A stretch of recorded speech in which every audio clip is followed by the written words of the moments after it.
Eh bien bonjour tout le monde, on se retrouve pour le vlog du mardi sur le lieu hanté de la maison d'Henriette. C'est parti.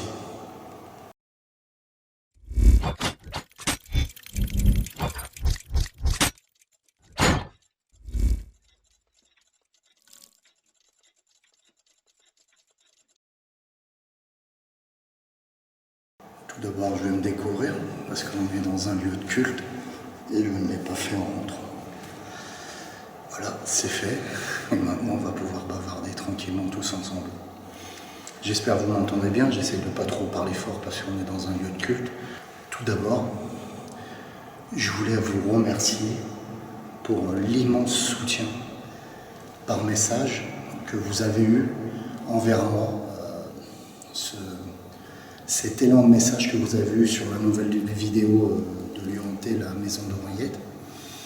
Où là, vous m'avez dit, je vous avais posé la question, est-ce que vous voulez que je reste, est-ce que vous voulez que je retourne dans ce lieu, continuer l'investigation, en sachant que ça pouvait mettre ma personne en danger, puisque potentiellement, théoriquement, il y aurait, je ne veux pas m'avancer là-dessus, puisque les gendarmes ne sont pas avancés eux-mêmes dessus, il y aurait peut-être cet homme qui a été libéré dernièrement, en fait, qui squatterait, qui dormirait dans cette maison, en fait. On y reviendra pendant le vlog. Je voulais faire un grand remerciement à ce niveau-là. Ok, tout d'abord, on va commencer par le nom de l'épisode. Pourquoi il y a une personne qui m'avait posé la question en disant pourquoi David as-tu appelé cet épisode la maison d'Henriette? Il faut savoir que dans l'épisode, on voit plusieurs prénoms. On voit un Bernard Henri, on entend peut-être un semblant de David, mais je pense que c'est pour moi en fait. J'ai l'impression d'entendre Dana, d'autres personnes ont entendu un autre prénom, et donc on entend un beau Henriette à la Ghost Box.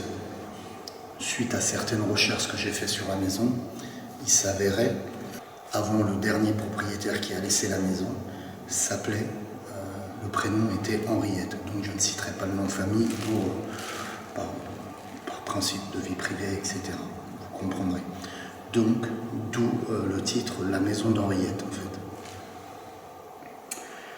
Concrètement, on voit que je rentre en contact avec quelque chose, une entité, bien entendu, d'ordre paranormal. On entend une porte qui claque, on entend quelques PVE, on entend le pod se déclencher. Mais je ne sais pas avec qui je suis rentré en contact. Est-ce que c'est Henriette? Je ne sais pas, je n'ai pas assez approfondi l'investigation. Puisque l'investigation s'est écourtée, comme je vous ai expliqué à la fin. Elle s'écourte parce que je suis dérangé par la gendarmerie qui vient me voir.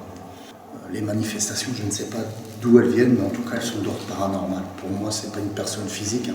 On peut se rendre compte, par moment, le pod sonne. Je vais directement avec la caméra vers le pod s'arrête tout de suite. S'il y avait vraiment une personne physique, il faudrait qu'elle soit près du pod, qu'elle fasse sonner et on la verrait se sauver en quelque sorte. On ne voit pas on ne voit personne se sauver, on n'entend pas quelqu'un courir, etc. Quand je me retourne, les portes claquent, je ne vois personne non plus. À un moment, je me glisse sous les escaliers pour voir s'il n'y a personne qui est caché. Ça pourrait être possible, quelqu'un se cache, s'amuse de moi et me fait claquer la porte des toilettes. Et ça aurait pu être possible. Je reviens d'ailleurs à ça et je pense à un truc. Une chose intéressante, c'est que, rappelez-vous, dans l'épisode, la première fois que la porte des toilettes claque, je soupçonne que c'est la porte des toilettes, bien entendu, puisque c'est le même genre de bruit, en fait. Donc je soupçonne que c'est la porte des toilettes. Je sors dans le couloir et la porte est ouverte. Regardez. Allez-y. Est-ce qu'il y a quelqu'un, s'il vous plaît?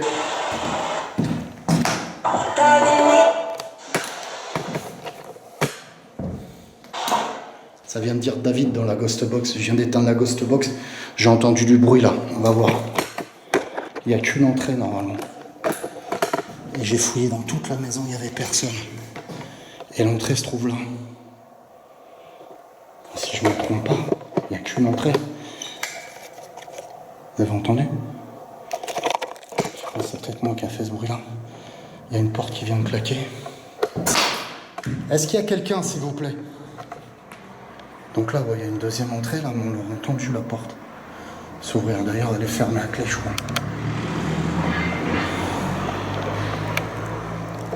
Vous m'entendez? Est-ce que c'est vous qui avez fait claquer la porte? Alors que pendant tout le long de l'épisode, quand je rouvre la porte est reclaquée à chaque fois. Alors vous allez me dire, David, est-ce que c'est pas un phénomène de courant d'air, tout simplement? Ça pourrait être un courant d'air, bien entendu. Mais quand je tire la porte, en fait, il y a des graviers, des saletés. On sent que la porte est force, et c'est-à-dire que si je la lâche, un courant d'air ne pourrait pas la faire claquer. Il faut vraiment qu'on pousse sur la porte d'un seul coup pour qu'elle claque. Pour moi, ce n'est pas un courant d'air. Et encore plus, pour moi, c'est d'ordre paranormal, puisque la porte qui claque et le pote qui sonne. Vous voyez, c'est les deux choses, pote qui sonne, porte qui claque. Et d'ailleurs, comme dans tous les épisodes que je fais actuellement, j'ai énormément de gens qui sont super intéressants dans les commentaires, et dont quelques commentaires qui sont sortis assez souvent. David, c'est l'entité qui te prévient qu'il risque de t'arriver une bricole dans cette maison. C'est même peut-être la mère de cette personne qui a été libérée, qui était en psychiatrie, qui te prévient, l'entité de cette personne-là, qui te prévient qu'il risque de t'arriver une bricole. En fait, elle essaye d'attirer ton attention parce qu'il risque d'arriver une bricole. Pourquoi pas, quoi. C'est une théorie vachement intéressante. Je trouve que c'est vachement intéressant. L'entité joue avec moi. Pourquoi? Peut-être pour attirer mon attention en disant « Maintenant tu pars, c'est dangereux pour toi. » Voilà. Alors le pourquoi du comment, l'entité voudrait me prévenir que c'est dangereux pour moi. Quand les gendarmes viennent dans la maison, il me faut comprendre qu'une personne, il y a 4-5 ans, a fait une agression dans cette maison, a poignardé une autre personne. C'était une personne handicapée qui a poignardé une autre personne. C'était le fils du couple qui vivait là, d'après ce que j'ai compris. Et il aurait été placé en psychiatrie, il avait été libéré dernièrement, et donc ils n'ont pas de nouvelles de lui. J'ai pas osé trop poser de questions aux gendarmes parce que c'est d'ordre privé déjà et personnel, donc voilà. Et je pense qu'il devait pointer sûrement, mais il pointait pas tous les jours, donc ils n'ont plus de nouvelles de lui. Et il le soupçonne de dormir ici actuellement. Il pourrait arriver une agression dans cette maison, si j'y retournais, je pourrais me faire agresser par cette personne. Donc, d'où les commentaires en me disant, David, est-ce que c'est pas l'entité ou l'entité de la maman, ou une entité qui te prévient, fais attention David, il risque de t'arriver quelque chose dans cette maison. C'est intéressant, c'est intéressant. Et ça pourrait être possible. Alors j'en reviens à la fameuse scène, quand je rentre sous les escaliers, justement, quand la porte claque, que le pote sonne, la porte claque, si je me souviens bien, je rentre sous les escaliers et il y a un renfoncement juste à gauche des escaliers. Donc je m'enfonce dans ces escaliers pour voir s'il n'y a pas une personne de physique qui s'amuse avec moi en quelque sorte. Donc on ne voit personne, hein. Vous êtes avec moi, vous le voyez par la caméra. Je suis en night shot, on voit tout. Et on voit qu'il n'y a personne qui est caché. Je ressors et on entend un PVE assez curieux. On entend ce PVE là. Non, ça aurait été possible que quelqu'un se cache là, mais il n'y a personne. Ça c'est mon sac à dos que j'ai sur le dos. J'ai cru voir quelque chose. Je vous assure que je suis... Panique. Moi je vous ai dit, vous me munir d'un casque. Moi j'ai l'impression d'entendre un David et un Dana. Et le David, chose curieuse, c'est que ça serait l'intonation de ma voix. Et le Dana, l'intonation d'une femme que je connais pas. Enfin, c'est assez curieux. Donc je vous ai demandé, et je vous en remercie tous, vous avez joué le jeu, en fait, et c'est super intéressant dans les commentaires que vous m'aidez à analyser l'enquête avec moi, c'est génial. Et je vous ai demandé, je vais vous demander d'écouter ce PVE, et la plupart l'ont écouté, et m'ont répondu, je trouve ça génial. Moi j'avais deux théories là-dessus, sur ces deux PVE. qu'on entend. Donc la première théorie serait que un superposage, en fait ce qui se passait, c'est quand vous enregistriez avec un caméscope à bande magnétique, comme les vieilles photographies, il pouvait avoir deux sons qui se calquent l'un sur l'autre, c'est-à-dire que ça s'efface mal et on a le son de l'ancienne vidéo qui vient interférer avec la nouvelle vidéo. Et donc j'ai pensé à ça puisque c'était l'intonation de ma voix.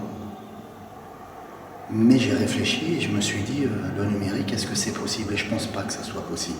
J'ai essayé de me renseigner, j'ai fait des recherches sur Internet et on me dit que c'est pas possible. Dans le numérique, on peut réactiver des anciennes données effacées, mais logiquement, ça ne peut pas se calquer. Deux images peuvent se calquer dessus par erreur dans un caméscope, et deux sons peuvent pas se calquer dessus. À moins que je me trompe et que je me suis mal renseigné. Mais bon, je suis assez content que vous ayez joué le jeu avec moi et ça m'aide énormément dans l'investigation. Et donc voilà la première théorie serait ça, mais ça tombe à l'eau puisque je vous dis le numérique c'est logiquement pas possible. Et la deuxième théorie serait d'ordre paranormal. Mais pourquoi cette entité utiliserait ma voix? Il faut savoir qu'il y a quelques temps de ça, j'essaierai de retrouver le PE, je vous le mettrai là si je l'ai, le PE. Et ben, lors d'une investigation dans la maison du poltergeist justement, j'entends un David aussi. Et le David me fait curieusement penser à l'intonation de la voix de mon père. Je m'inquiète, je téléphone le soir ou le lendemain matin à mon père pour savoir s'il est toujours vivant, puisque j'analyse une vidéo, j'entends la voix de mon père alors qu'il est vivant. Ça m'avait inquiété. Donc j'avais entendu l'intonation de mon père dans cette vidéo. Si je retrouve la vidéo, je vous la mets.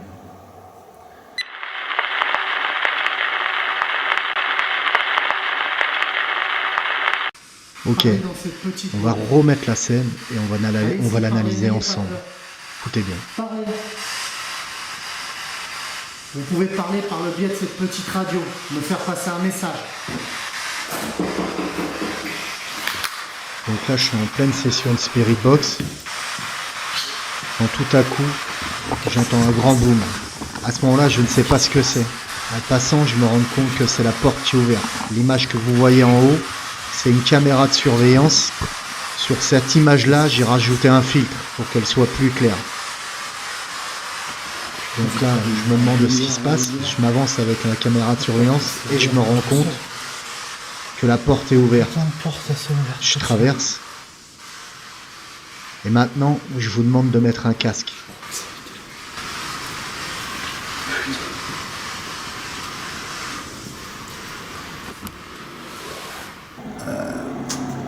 La théorie, pour moi, par rapport à cela, ça serait d'ordre paranormal, ça c'est sûr. Pour moi, c'est l'entité qui arriverait à lire en moi, en quelque sorte. Et là, elle utiliserait le son, la vibration, le son de ma voix, pour essayer peut-être ou bien de s'amuser, ou bien d'essayer de prendre compte que je prenne confiance en elle, puisque elle utilise une voix familière qui est la mienne. Tout comme dans la maison du poltergeist où l'entité utilise la voix de mon père, qui est une voix familière, pour essayer de me mettre à l'aise aussi en quelque sorte. Alors on se rend compte que dans la maison il y a eu des squatteurs, on voit un matelas dont des couvertures propres dessus. Donc, mais oui, peut-être ce matelas et ces couvertures appartiennent à ce fameux monsieur, et peut-être pas du tout, vous voyez ce que je veux dire. Donc les manifestations commencent dès le début, on se rend compte au début, en haut. Vous entendez bien des bruits un peu curieux, comme si comme si on tapait dans une porte ou on jetait une pierre, comme si on jetait quelque chose. On entend ces bruits-là, qui venaient ce soir, qui soient dérangés par moi. J'ai entendu un bruit à l'instant. Est-ce qu'il y a quelqu'un, s'il vous plaît? C'est David.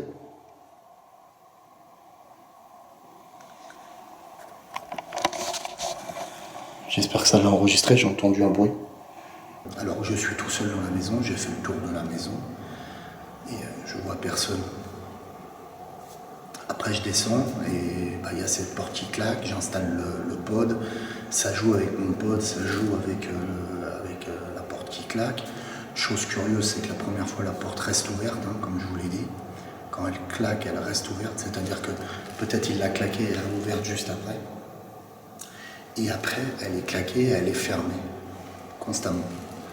Donc c'est moi qui l'ouvre et après il reclaque derrière. Derrière, dès que je tourne le dos, bah, ça claque la porte, c'est assez curieux. Alors les ressentis que j'ai dans cette maison, je ressens du négatif et à la fois du positif, c'est assez curieux. Je me sentais angoissé dans cette maison, mais je sentais un peu de positif aussi. Le positif, c'était par exemple les odeurs de biscuits, des choses assez... Je vous ai mis des biscuits de Noël parce que dans la vidéo, une image de biscuits de Noël parce que ça me faisait penser à un côté un peu fête et biscuit en fait. C'est débile peut-être ce que je dis, mais c'est mon ressenti que j'avais au moment même. Et j'avais une angoisse extrême. J'étais balancé par ces deux angoisses-là, par ces deux sensations-là.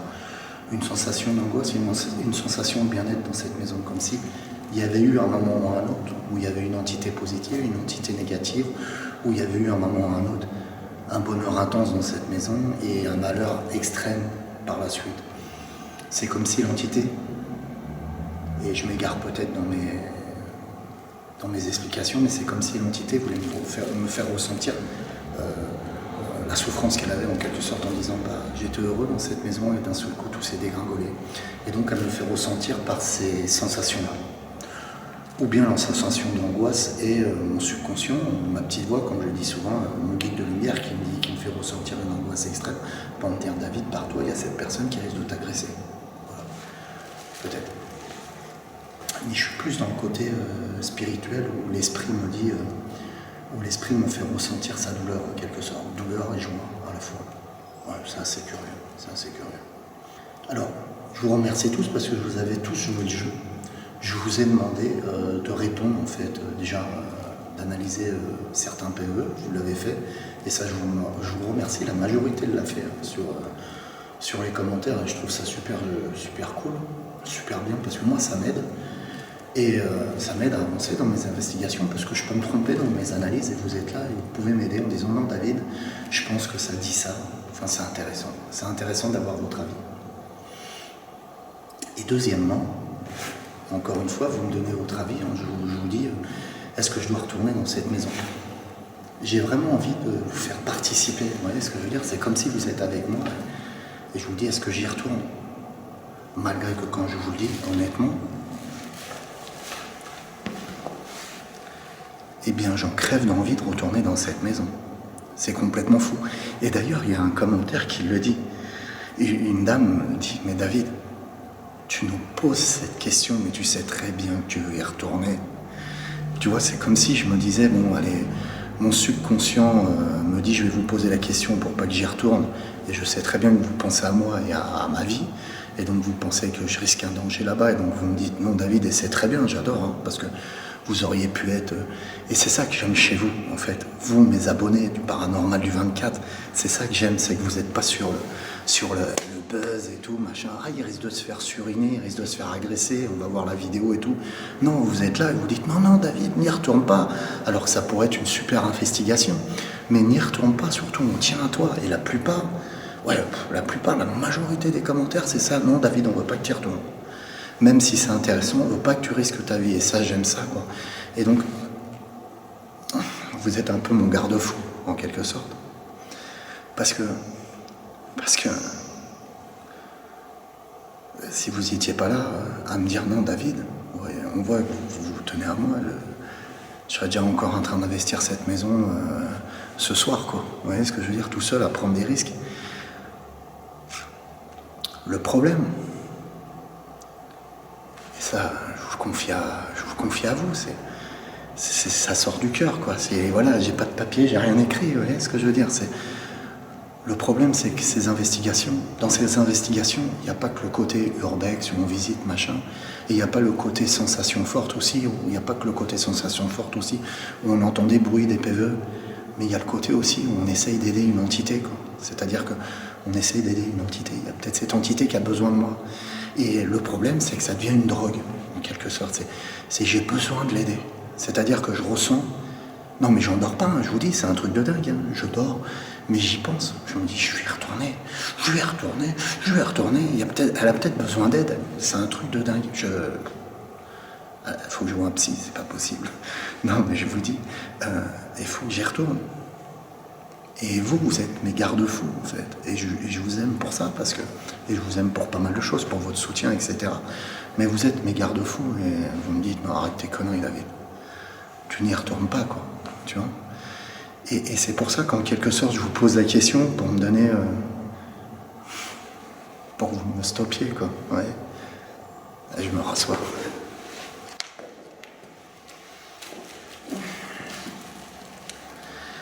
Et donc voilà.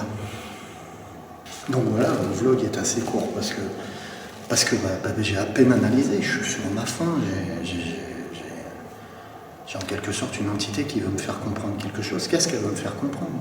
Est-ce qu'elle est coincée? Est-ce qu'elle a besoin d'aide? Et j'arrête pas d'y penser.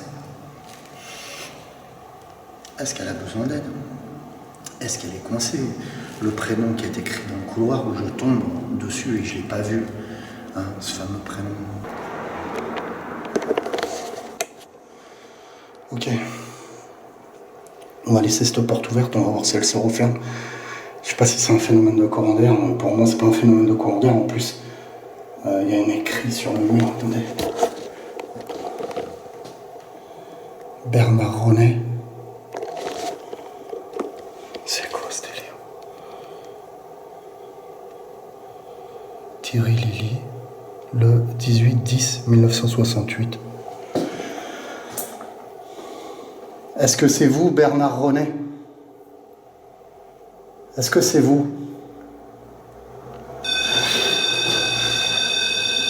Oh putain. Ah, je flippe.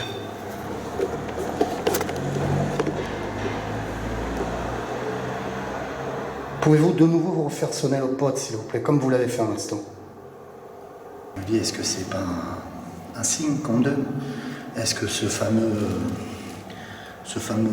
écriteau sur le mur, enfin ce fameux signe, j'ai pas trouvé la signification de ce signe. D'ailleurs, si vous pouvez m'aider par rapport à ce signe, est-ce que c'est du satanisme ou quoi que ce soit? J'en sais rien du tout. Si les gens me connaissent un peu, qui peuvent me répondre dans les commentaires en bas et me dire ce qu'ils en pensent. Je me pose plein de questions dans cette maison. Je me dis, est-ce qu'elle a vraiment besoin d'aide, cette entité, etc. Le problème, c'est qu'il faut que j'arrive à gérer tout ça, à gérer ses pulsions, c'est ceci, c'est cela, aller en investigation tout le temps pour aider. Mais je me mets en danger. Je me mets en danger physique, et ça je le sais, je me mets en danger aussi physique et spirituel. Il peut m'arriver n'importe quoi. Un accident, en pleine investigation, une agression, hein, du beau être costaud, quelqu'un qui vous surprend dans le noir et qui vous met un coup de couteau dans le dos, ça va vite, hein, je veux dire, ça va vite. Spirituellement, comme je vous ai dit il y a quelques temps de ça, j'étais collé par du démoniaque. Oui. Donc voilà. Voilà. Alors, j'ai contacté une personne aujourd'hui. Et cette personne, vous la connaissez, ça fait très longtemps que je ne l'ai pas vue, ça doit faire, on va dire, de bêtises. Mais je ne veux pas me tromper, ça va faire presque un an que je ne l'ai pas vu. C'est Alex. Alex qui était un de mes caméramans à l'époque. Et je l'ai contacté et il m'a appelé. En fait, par la suite, il m'a rappelé, parce que j'ai pas réussi à l'avoir. Il m'a rappelé, il a dit, David, je viens prendre un café chez toi, je passe. Donc il est passé, on a discuté de tout, comment ça allait, etc. Et on a discuté de cette investigation. Et donc, je vais vous écouter, parce que comme je vous dis, vous êtes mon garde-fou, et je vais peut-être demander à Alex, je lui ai posé plus ou moins la question, mais je lui ai pas dit cette investigation, mais je lui ai dit à Alex, comme ça, je lui ai glissé, d'ailleurs s'il voit la vidéo, il va se marrer. Il était en train de prendre le café avec moi, il lui a dit, ça te dirait de faire une ou deux investigations comme à l'époque avec moi? Et il me dit, ouais, on peut voir ça, on peut s'arranger ça. Et moi, bien sûr, ça a fait tilt dans ma tête, et je me suis dit, pourquoi pas emmener Alex dans cette investigation? Il me filmerait, il pourrait surveiller les arrières, et moi je pourrais surveiller ses arrières, s'il y avait vraiment cette personne de physique qui est là et qui pourrait nous agresser. Voilà. Donc si je dois retourner, je vous écoute. Je ne ferai pas le fou, j'irai accompagner. Voilà. Donc là, c'est pas prévu. Normalement, j'ai une investigation qui est prévue pour demain soir. Et là, j'irai. Je ronge mes freins de retourner dans la maison d'Henriette, mais je ne vais pas le faire pour vous, parce que je vous écoute. Et donc voilà, je vais voir si Alex va m'accompagner par la suite dans la maison d'Henriette. Donc on la fera peut-être dans 2 ou 3 semaines, je verrai. Je la ferai peut-être si ça se fait avec Alex. Comme ça, je serai accompagné, et vous serez plus rassurés pour moi, et voilà, tout simplement. Alors, je voulais aussi vous faire un immense remerciement. Putain, c'est bon, je vous jure, c'est bon. Moi, on est 69 000 sur la chaîne, je crois, 69 000 abonnés. Mais j'ai 69 000 abonnés de qualité, et ça me plaît. Je préfère avoir 69 000 abonnés de qualité que 250 000 abonnés qui ce sont des fous furieux. Vous voyez ce que je veux dire? David, retourne te faire planter dans la maison. David, je veux que les chaises volent. Tu vois, des trucs de ouf. Vous êtes hyper raisonnable et puis vous m'aidez. Comme ce fameux PC, je vous ai fait l'appel au don au PC. Donc je suis arrivé à la somme exacte pour le PC, pour acheter le PC. Donc là, je rajoute de ma poche. J'ai mon PC cette semaine, si tout va bien. Je vous fais une petite vidéo de remerciement de tous les gens qui ont participé au don, qui ont joué le jeu aussi et qui m'aident quand j'en ai besoin. Et ça, je vous en remercie tous. Je remercie tous les donateurs sur Tipeee, je remercie tous les donateurs sur PayPal. Je remercie tous les gens qui like aussi, parce que ça m'aide à me faire référencer sur YouTube. Et plus je suis référencé, plus il y a de likes, et plus j'ai de vues, etc. Et donc, plus je suis visible sur YouTube. Donc je remercie tous ces gens-là. Je remercie tous les gens qui me soutiennent. Vous savez que j'ai la santé, j'ai ceci qui ne va pas trop, mais bon, vous êtes là, vous êtes mon moteur, comme je le disais assez souvent auparavant, vous êtes mon moteur. Que la paix, l'amour soit avec vous, on se retrouve très vite. Je vous aime tous.